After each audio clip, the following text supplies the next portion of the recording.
Before we get started, if you're enjoying this content, you can do us a favor by subscribing to our YouTube channel and ringing the bell. That'll let the algorithm know that you like this content and it will help us produce more. Getting products into customers' hands, even if you have to give it away, is absolutely critical to kind of growing a product business. Welcome to Honest Ecommerce, a podcast dedicated to cutting through the BS and finding actionable advice for online store owners. I'm your host, Chase Clymer, and I believe running a direct-to-consumer brand does not have to be complicated or a guessing game. On this podcast, we interview founders and experts who are putting in the work and creating real results. I also share my own insights from running our top Shopify consultancy, Electric Eye. We cut the fluff in favor of facts to help you grow your e-commerce business. Let's get on with the show. Hey everybody, welcome back to another episode of Honest Ecommerce. I'm your host, Chase Clymer, and today we're welcoming to the show a fantastic guest. For the past 8 years, Matthew Berk has been slanging coffee beans on the internet, subscriptions, and gifts, so we're going to dive into all of that. How are you doing today, Matthew? I'm well. Thanks for having me. Awesome. So as I just said, you've been doing coffee on the internet for quite some time. You might be one of the forefront of that. So tell me how you kind of conceptualized BeanBox and where you got started way back when. Yeah. So rolling back 8 years ago, I'll just say up front, my background is in software and writing software and being a CTO and developing products. I am nowhere near a coffee expert. I think I've become a coffee aficionado, but we started the business out of a failed startup. And that startup was about person-to-person recommendations. And it just wasn't growing fast enough. And we thought, all right, we need to pivot really quickly. And we looked at our data and we saw all the things you'd expect, people exchanging recommendations around where to eat or books to read or movies to watch or products to buy. And there was this weird little peak around coffee brands, coffee equipment, types of coffee. And we thought, coffee? What are you talking about? Like, we drink coffee all the time. Whenever we talk to a potential user, or we want to do a user interview, we treat them to coffee. And we thought, like, oh, well, maybe there's something here. And we're kind of in Seattle and we're sort of surrounded by this coffee culture. And the more we looked into it, the more we realized that we kind of were coffee lovers. We just didn't know it. We would go to the local Starbucks and get whatever they gave us. And at the time, we were working in a tiny little office in a little neighborhood. And they had a roaster with a cafe, and the coffee was just different there. It was great. And so we realized we were sort of surrounded by this coffee culture, and that there was a really great appetite for folks having better coffee, ever better coffee. 8 years later, that's more true than it certainly was then. And so we said, you know what? Let's pivot our business. We're good at building product. We're good at building software. There's something here around coffee. And what we learned is that there's this big appetite to have better coffee, not just in the cafe, but at home. And so we built a business around that. Our products are around helping people taste and experience better coffees at home.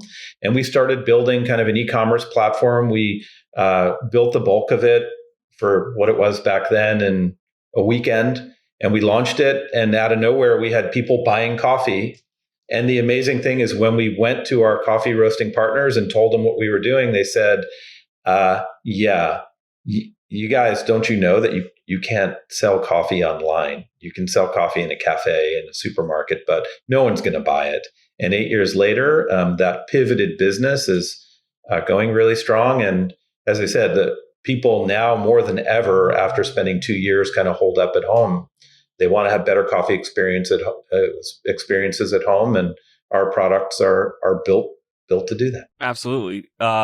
It's interesting that you kind of built this on the back of a failed startup. Was that kind of pivot?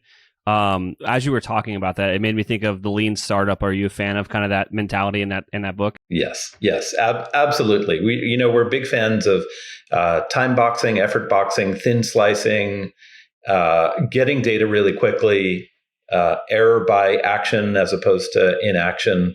And so I think we have a culture around, like, just try it, just get it done, just get it out there, because at a minimum, you're going to learn, even if it's not perfect. And we've always tried to operate that way. Absolutely. I think that just analysis paralysis and just being indecisive is probably more detrimental to most entrepreneurial journeys than just making the wrong choice.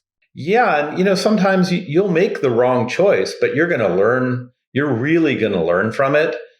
So we have a great example, and maybe this is getting kind of too deep too quickly, but a year and a half ago, we have these seasonal peaks for holidays because people love buying coffee as a gift.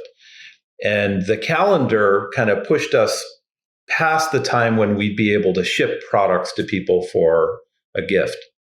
And so we said, well, people should just be able to buy a gift, and the recipient, instead of getting the gift in the mail, they get it's an e-gift, right? And lots of platforms have this, but it was kind of new to us. And so we said, well, we have 3 days left before the holiday. Let's kind of hack something together real quick and put it out there and see if anybody actually uses it. And out of nowhere, we kind of said, these are the minimum requirements. We had it up very, very quickly. And sure enough, over those 3 days, like 20% of all of our sales went to those e-gifts. And the implementation, like we didn't have the right emails going out. It wasn't really connected to the core of our platform, but we filled in those blanks over time. And now people buying e-gifts is just a standard part of what we do. But it's that, you have to try. And even if you get it wrong or it's not complete, you will learn. And that'll tell you, should you keep a feature on? Should you invest more in it? And we just keep doing that over and over and over again. Oh, absolutely. So I know you danced through some part of that story. So I really want to drill down. And so you identified, like, you think there's a market here from a failed startup, and then you guys go all in on let's sell coffee on the internet, and you build an MVP over, a hackathon over a weekend, right? From there to actually selling things, is there something going on there? So how did you guys find those first initial customers? And then I'll just immediately with the second follow-up question would be, do you think you could still do that same strategy today? Oh, 100%. I think that strategy is always open. And we erred more towards, like, let's think about e-commerce for a second. There are really two products that you have to think about. One is the digital product, which is how you sell and how that feels to a customer. What's their experience? What's their journey? And the second is the product that you deliver to them. And we've actually always erred on the side of, we have a much better product than sort of a digital experience. I think the digital experience is catching up. But when you do e-commerce, like, those are the two things that you're concerned with. What's the user experience on your site, kind of first experience through to conversion, through to account management? That's kind of bundle A. And then bundle B is, we've got a coffee product, and that's a physical product. And how do we ship that? And how does it arrive? And how do you open the box? And what's in the box? And all that stuff. I think for us to kind of jumpstart it, there were two things that really helped. Number one, we sent free product everywhere we could. So we sent it to journalists that we knew. We sent it to friends. We sent it to people we knew on the East Coast who were like, oh, Seattle coffee is special. And so we seeded a very small portion of the market with our physical product. And that, I think, really, really helped. I think the second thing that helped is we turned it on in September. That was our first shipment ever. And by the time we got to December, we were in a gifting season. And so we went from about 80 products shipped in September to, I think it was about 800 in December. And so we timed the launch with a sort of natural buying period. So those two things, I think, helped kickstart it. Again, number one is getting product in people's hands. And we got tons of feedback from that. And people started to be aware, word of mouth, and that helped. And then the second is, we timed it coincident with a gifting season where we knew there would be demand for gifts, and we could step in and kind of help jumpstart the business that way. Absolutely. And I fully agree. I think product seeding is a fantastic strategy that I don't think will ever not work. I don't think that one will ever go away. Yeah, just to add to that, I know tons of folks who are kind of just starting their entrepreneurial career, and it's not a question of like analysis paralysis, but they're so well-intentioned around having a great product that often, like they have the sort of core of their product. Let's say it's a food product. And rather than take the core of that and forget about the packaging, the branding, the labels, how you describe it, where you sell it, how you sell, they just need to get that product in people's hands. And get feedback. And I think many entrepreneurs, they kind of forget that and they focus in and what's the perfect packaging and how are we going to distribute them? What's the right amount? And you can really get lost in that. And as we've developed new products, we've always said, like, let's just get this out into people's hands and they're going to tell us whether or not it works, whether or not they want it, whether there's sort of an appetite there. But getting products into customers' hands, even if you have to give it away, is absolutely critical to kind of growing a product business. You are 100% correct. And like, obviously, when you launch your product, you want it to be great. But like when you're in that phase where you're honestly just trying to find product market fit and find things to improve, like that's the time where you can kind of put a not half-assed effort, but like it doesn't have to be fully fleshed out. It's like you just need to get feedback because you're so close to it that you can't really see what's going on anymore, and you need that outside opinion. And it can't be your mom or your dad or your girlfriend or your brother. It's got to be a stranger. Yes. And I think two areas where it's very easy to get lost are packaging and branding. Yeah. If the core of your product experience is what people want, they'll tell you.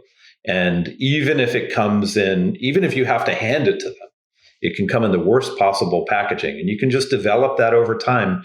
The same thing with your branding. You can develop that over time. You know, brand is as brand does, and it takes a long time to figure out what that is.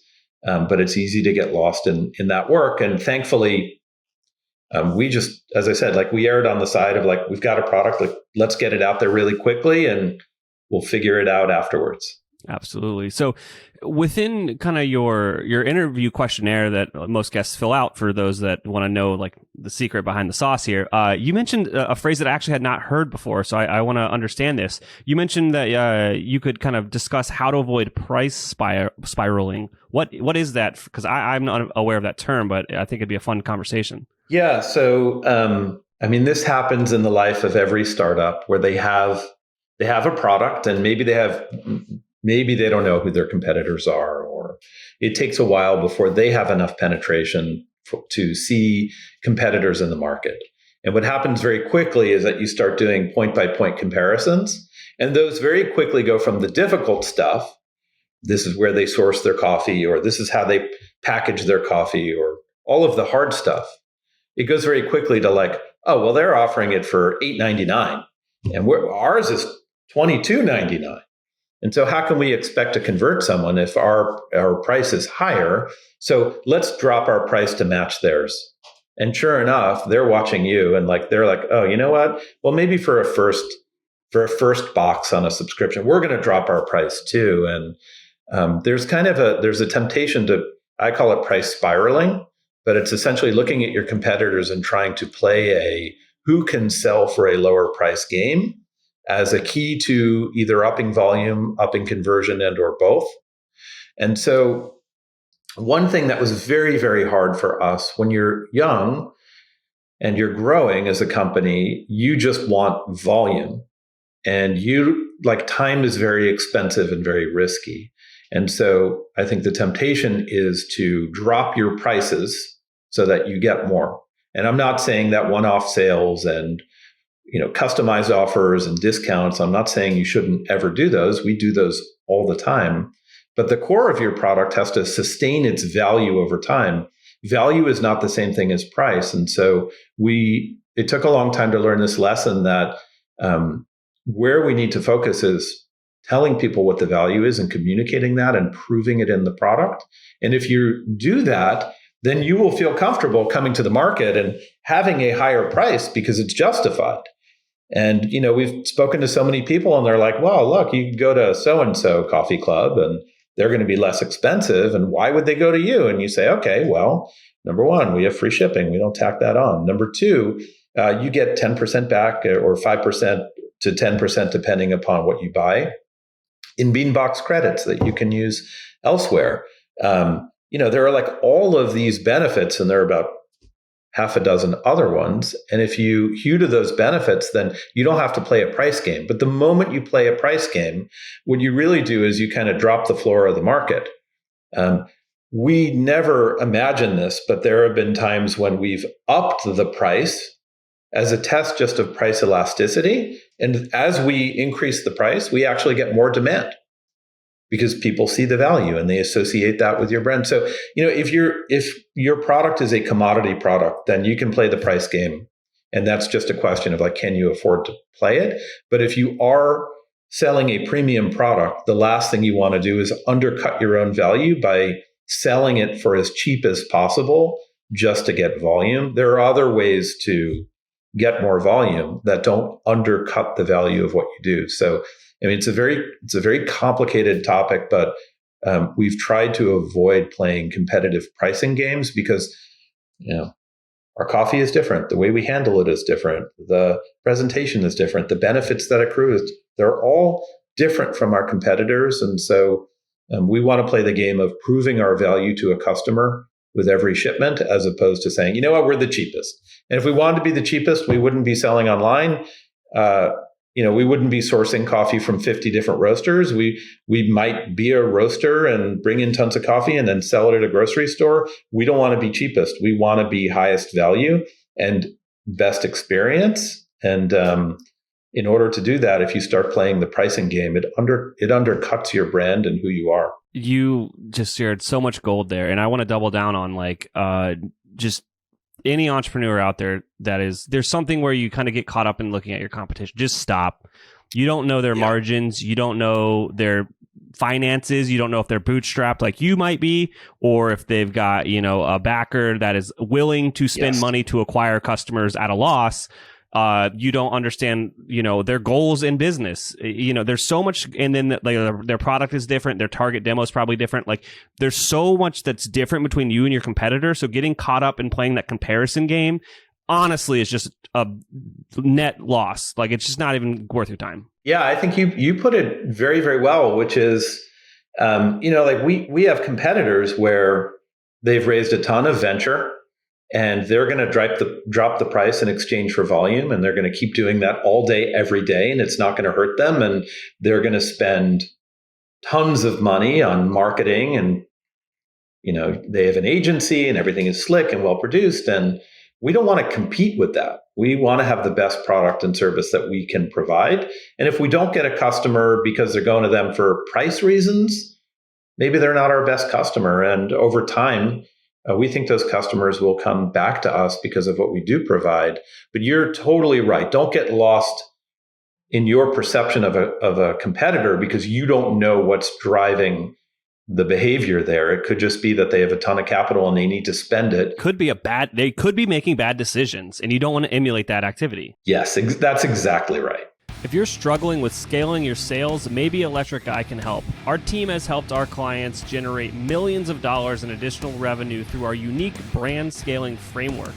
You can learn more about our agency at electriceye.io. That's electriceye.io. Mesa is the expansion pack for your Shopify store to level up your brand. By turning all your apps into your business epicenter, Mesa can help lighten your workload and tame the day-to-day chaos of running your store. Join successful brands like Mudwater, Chubbies, and Golden to learn how to use clever workflows to get more done without more overhead. Whether you need to order details in Google Sheets, products added on Etsy, or customer information updated in your CRM, Mesa connects your data where it's needed most. To put it quite simply, Mesa is a better way to work. Browse pre-made templates for Shopify's most popular apps to get your first automation up and running in minutes. Search Mesa, that's M-E-S-A, in the Shopify App Store and download the app today. Is your store holiday ready? Now is the time to make sure you and your team are prepared for the busy season ahead. Gorgias, an omni-channel help desk built for e-commerce, has machine learning functionality that takes the pressure off small support teams and gives them the tools to manage a large number of inquiries at scale, especially during the holiday season. Gorgias combines all your different communication channels like email, SMS, social media, live chat, and even phone into one platform and gives you an organized view of all your customer inquiries. Their powerful functionality can save your support team hours per day and makes managing customer orders a breeze.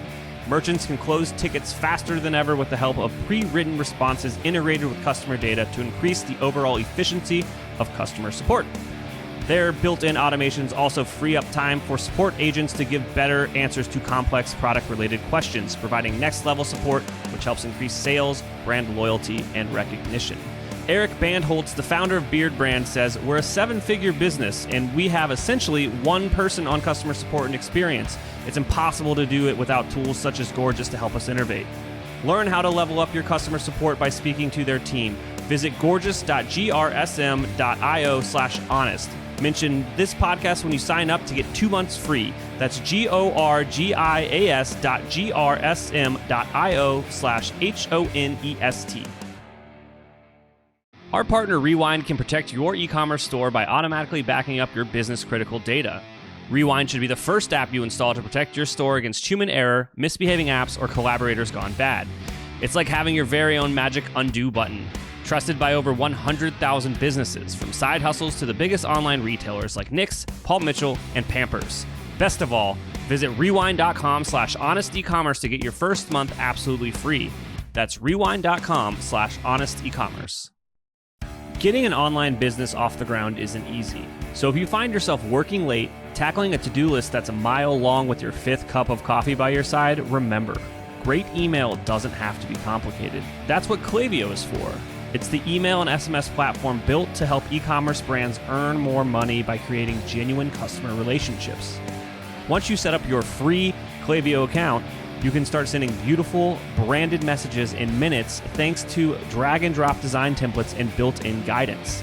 And with e-commerce specific recommendations and insights, you can keep growing your business as you go.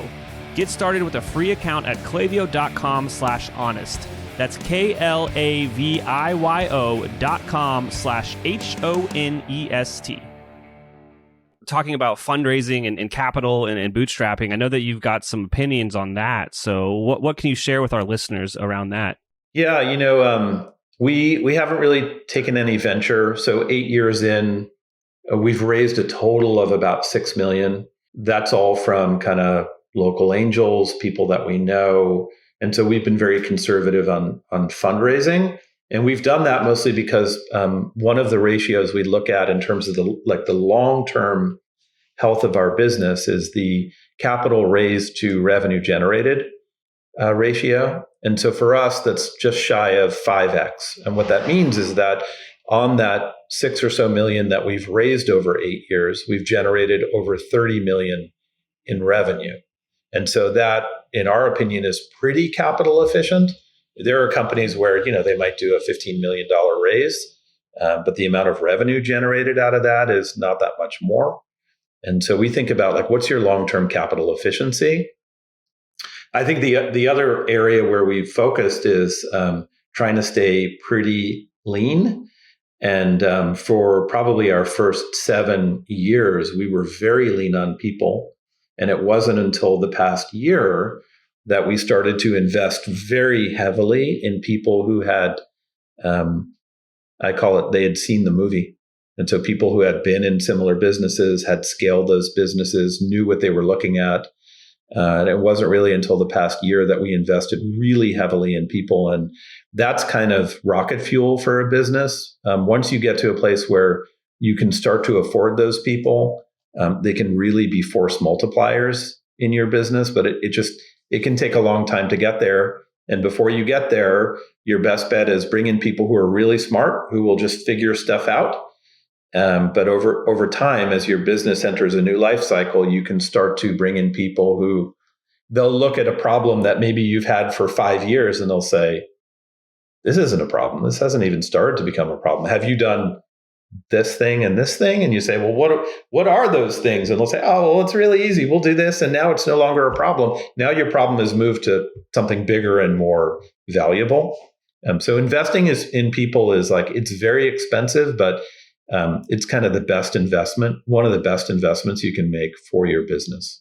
I know that there's some listeners out there that would yell at me if I didn't ask this specific question, which is, you are good at, this capital multiplier, this efficiency that you're talking about. And so I know some people out there are just well, if they're that good, why aren't you taking a $10 million to make it a $50 million business and just to sell it? Why aren't you doing that? That's a good question and really difficult one. It's kind of as an entrepreneur, you have to ask the question, what is the what's the cost of capital, right? So how much does that cost your business and how much does it cost you personally in terms of either ownership or control? And so we've always looked at it as less of an ownership issue and more of a control issue, which is, and we've been through this too, and it's very painful. Sometimes when you bring in capital and capital ceases to be a constraint, you don't make the best decisions. And you might, for example, change the way you operate and say, oh, we took 15 million and we're going to grow our top line and everything else doesn't matter. Or, if you start your business that way and you have a lot of capital early, capital makes problems go away, but they come back. So I know tons of folks who are in businesses where their margin, might be 15% margin. They take a ton of capital. They're like, why would I worry about margin right now? I'm just trying to capture the market. I'm trying to cement my position in the market with the right fit. And I'm worried about product and growing my customer base and all of that stuff, which is great. But at some point, their P&L and their cash flow is going to look at that margin and say, like, 15% is not sustainable. You need to be at like 40% or more, which is hard to do in e-commerce, hard to do with shipping. And so because capital will remove that problem from the consideration set, you will grow your business around a different assumption of where the big problems are. And so we've had years where we've been incredibly lean, where we said, look, the only way we're going to get through the year is if we focus relentlessly on margin. And so we've come out of that a stronger business. And so I think we've been reluctant to take big chunks of capital so far because they make these really difficult and very important problems temporarily disappear, but they will come roaring back if you want to keep going and going and going. Yeah, absolutely. You mentioned something about like money makes problems go away, but not necessarily at the right time. Like I had a friend of mine who basically said his startup failed because they took money and they were throwing money at problems instead of being creative and just solving the problem. That's a great way to put it. I just look at it this way: is like when you're in a business, whether you're taking venture or not, whether you have a ton of money or not, whether or not you have a great product market fit, or you're still working to create that or discover it. I look at it as like your business as an entrepreneur is to move the problems around. And what will happen when you solve one is another one will rear its head. And because we're manufacturers. And when you start to scale manufacturing, what you find is that you solve this problem, but it moves it over here. Or you solve the problem on the input, but it creates a problem on the output. And so like your job as an entrepreneur is to prioritize those problems and know that when you solve one, it's going to turn into a different one. But when you inject capital, I think the real danger is the really important problems, they cease to be on your radar and you go and focus on, I've been in lots of startups. Your job is to spend that money and increase the valuation and make sure you get to the next round. And that work is not always the same as improving your manufacturing or lowering your shipping costs or bettering your margin or going deeper on customer repurchase rates or, juicing your lifetime value. Those are really, really hard things to solve. And money doesn't solve them at all, to your point. Absolutely. So I got a similar question, and maybe this is kind of an assumption on my end. It's like, there's also the whole thing that like, you don't have to make that choice. You don't have to grow. You own the business. And if you like the size you are and your growth rate that you're at, like that's perfectly fine. Like taking on more capital means you have to grow. And as a founder or a CEO or whatever, all of that stress is now on your shoulders. And, there is such thing as a lifestyle business or being good enough, and you can focus on other things. Yeah, but we've learned painfully that like not acting like a venture funded business, it doesn't mean that you're a lifestyle business, which is usually kind of deployed in the pejorative. I want to put it out there. I think lifestyle business is perfectly fine, and if you disagree with me, stop listening to my show. I don't care. It's like, it's fine. Yeah. It's a perfectly valid way to live your life and to build a business that you love. Do it. Yeah. I mean, the thing about whether, you could call it a lifestyle business, but you can definitely have options on amazing, very large scale outcomes with what looks like a lifestyle business. I think the really hard lesson is like, I think once you become a venture business, like what you think is that your whole job is growth, growth, growth. But it isn't, because growth is never enough under that model. So we've asked potential investors this question. Okay, next year, if you put all this money in next year, are you going to be happy if we grow 30%? No, 30% is, that's, wow, okay. What if we grow 60% year over year? Are you going to be happy? I don't know about 60%. What if we grow 100%? Well, that's good growth. But if we grow 250%, that's really good growth. And the answer is growth is a proxy for your next valuation and your next round. And so your real job is to improve your valuation. And again, this is not the same as improving your business. It's different. The two can dovetail and coincide, but your job is not really growth. Growth is just a proxy for how you increase your valuation. And for us, like we think about, like, we want to run an efficient business. We want to make sure our customers are happy. We want to make sure that we can manufacture high quality at scale. And those are really hard businesses, and they are worth 95% of all your effort day to day. And that remaining 5%, my co-founder and I go for long walks, and we have really difficult conversations about, like, what does it mean to be capital constrained, and when should we raise more money? And we do that all the time because we look around us, and that's what's in the ecosystem. Those are the competitive forces, and those are hard questions. But to date, we've erred on the side of a little smaller, a little scrappier. And despite that, last year we grew 60% year over year. And many would look at 60% and say, like, that's really extreme growth. And others would look at it and poo-poo it and say, like, oh, well, this business over here, they grew 1,000%. And it's all relative. And this is a hard lesson, but it's like a personal lesson is, at a certain point, you want to stop keeping score. And the only thing you want to worry about is what you do and the quality of that. And when you stop keeping score, I think you end up focusing on really important, really hard problems and making a ton of headway. Absolutely. This has been such a great episode so far. My final question for you is one that we talked about in the pre-show, which is this kind of the build versus buy. And so I'm a nerd. I know the site. I believe the site's a pretty custom build.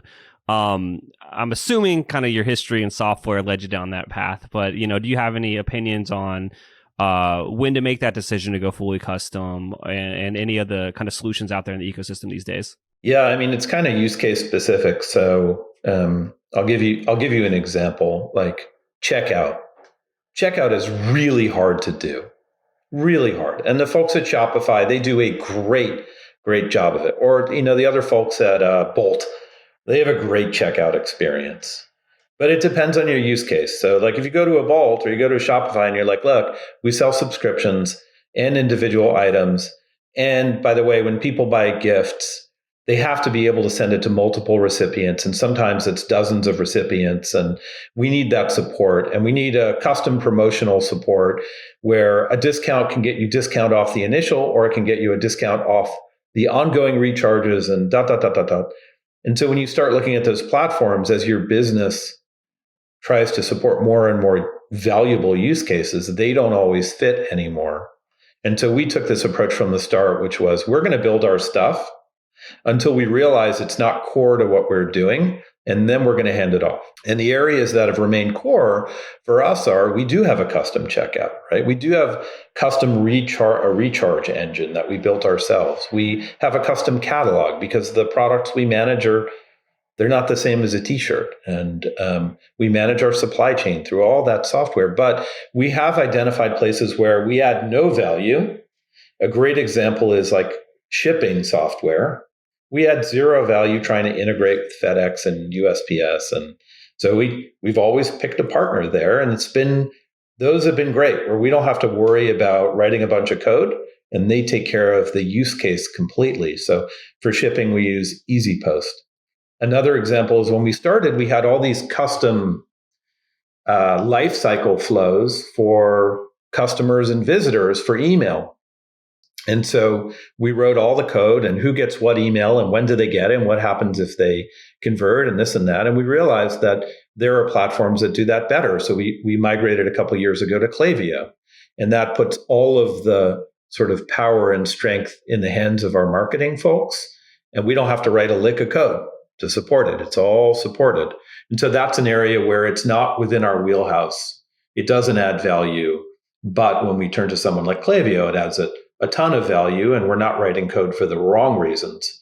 So we try to kind of walk a line between figuring out what's better done by a third party versus doing it in-house. And that's just how we've always operated. For us, like one of the key considerations is that planning our product, sourcing our product, receiving our product, manufacturing our product, the product catalog, how we display that, inventory, allocation and reservation against inventory, checkout and all of its use cases, and fulfillment and so on down the line. Those are all kind of one big integrated system. And I know that as we grow, for example, inventory might be the next thing that we kind of carve off and give to a third party, because after a certain amount of revenue, you're not just talking about inventory, you're talking about finance. And so finance sees it a little different than we do. And so over time, we'll take different parts of our system and kind of carve it out to third parties. But I think if you're just getting started, remember, like e-commerce is two businesses. You have a digital business, and then you have a product business. And so I think if you're just getting started and you want to focus on the product, you can go a really long way with something like Shopify until you ever have to think about, well, are we going to do something custom? Is it already supported? Are there like businesses doing $100 million that use that functionality? And are we going to need something different? And the answer to that, if you're just getting started and focusing in on the actual product, is you can probably get away with using third-party stuff for a long, long time. Or if it's at the heart of what you do, if you want to be a technology-oriented company, then it might be worth investing in it. But always the rule is like, just do the minimum required to sell your product and get it in people's hands. And then you can make decisions as you grow. Yeah, that was a fantastic way to put it. Was there anything I forgot to ask you that you think would resonate with our audience today? I would say, like, you asked a really good question. Is the way that you started 8 years ago, can you do that today?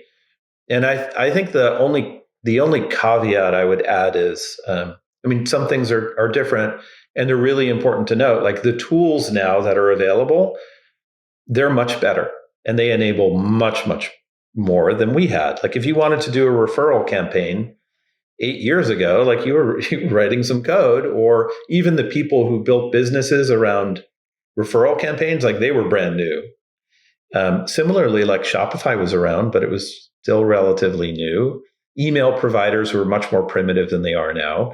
Sending SMSs is something that we wrote code to do and respond to. And now SMS is a whole category with companies raising hundreds of millions of dollars just for SMS functionality. So the tools now are much more powerful. But the flip side is that, especially after 2 years in the pandemic, where everyone who had previously done only, for example, retail or wholesale or manufacturing businesses, they all got their acts together. They all went online. And so if you looked at this Q4 kind of holiday peak, it was the first time in a really, really long time that e-commerce was, for lack of a better term, materially more crowded than it's ever been. And so I think, the pandemic has reoriented consumers to want even more product at home, but it's also reoriented companies who otherwise might not have had an online presence or sold direct to consumer to kind of get into that business quickly. And so it is much more crowded than it has been previously, and that's really important to acknowledge as well. Absolutely. Matthew, I can't thank you enough for coming on the show. This has been an extremely valuable episode. Now, for the listeners that are curious about the product, where should they head? Oh, just go to beanbox.com. And if you're a first-time visitor, my guess is we'll show you a great offer, either for a subscription or to just try our coffee. And our hope is that you bring it to your home, you brew it in the morning, you have a better morning and then a better day. And that's what we're all about. Oh, absolutely. All right, I can't thank our guests enough for coming on the show and sharing their knowledge and journey with us. We've got a lot to think about and potentially add into our own business. You can find all the links in the show notes. Make sure you head over to honestecommerce.co to check out all of the other amazing content that we have. Make sure you subscribe, leave a review, and obviously, if you're thinking about growing your business, check out our agency at electriceye.io. Until next time.